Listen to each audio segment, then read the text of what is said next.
ఇంకొకసారి ఇంకొక తల్లిని అవమానించాలంటే పేరెత్తాలంటే వాడు ఉచ్చబోసే విధంగా చేసే బాధ్యత ఈ లోకేష్ తీసుకుంటాడు. ఈ పిల్ల సైకో చాలా పెద్ద తప్పు చేశారు.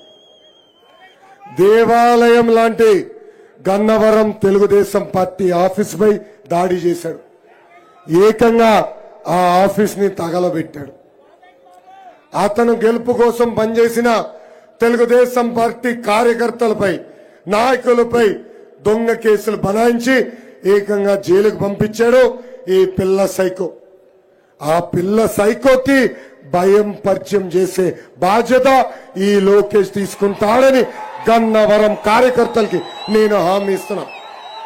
అంతేకాదు షాక్ ట్రీట్మెంట్ మనం సినిమాల్లో చూసాం. నిజమైన షాక్ ట్రీట్మెంట్ ఈ పిల్ల సైకోకి ఇచ్చే బాధ్యత మీ లోకేష్ తీసుకుంటాడని ఇక్కడున్న కార్యకర్తలకి నేను హామీ ఇస్తున్నా. తెలుగుదేశం పార్టీ కంచుకోట గన్నవరం. గన్నవరాన్ని అభివృద్ధి చేసింది తెలుగుదేశం పార్టీ. పుచ్చలపల్లి సుందరయ్య గారు, దాసరి బాలవర్ధన్ రావు గారు లాంటి ఎంతో గొప్ప మంది గన్నవరం ఎమ్మెల్యేలుగా పనిచేశారు. గొప్ప చరిత్ర ఉన్న గన్నవరంలో మేము చేసిన తప్పు వల్ల ఇక్కడ ఒక పిల్ల సైకో ఎమ్మెల్యే అయ్యారు. గన్నవరం ప్రజలకి మీ లోకేష్ హామీ ఇస్తున్నాడు, మళ్ళీ ఆ తప్పు ఈ జన్మలో మేము చేయం. ఈ పిల్ల సైకో ఒక మహానటుడు. నేను మంత్రిగా ఉన్నప్పుడు నా ఛాంబర్లోకి వచ్చి సార్ సార్ సార్ సార్ అన్నాడు. గౌరవంగా కూర్చోయ్యా అంటే లేదు లేదు నేను నుంచినే ఉంటాను అంటాడు.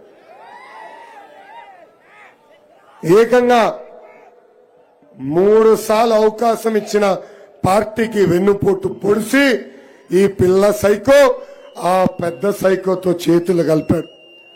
2012లో కృష్ణా జిల్లాకి సగం దరిద్రం పోయింది. అది ఎందుకో తెలుసా?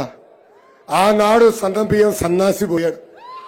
ఇప్పుడు మిగిలిన ఇంకో సగం దరిద్రం పార్టీని నుంచి పోయింది. అతని పేరే వంశీ. ఈ పిల్ల సైకో చాలా పెద్ద తప్పు చేశారు.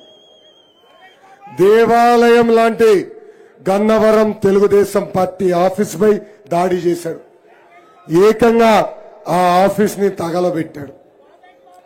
అతను గెలుపు కోసం పనిచేసిన తెలుగుదేశం పార్టీ కార్యకర్తలపై నాయకులపై దొంగ కేసులు బనాయించి ఏకంగా జైలుకు పంపించాడు ఈ పిల్ల సైకో.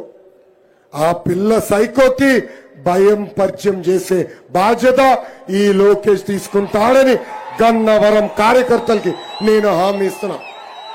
అంతేకాదు షాక్ ట్రీట్మెంట్ మనం సినిమాల్లో చూసాం.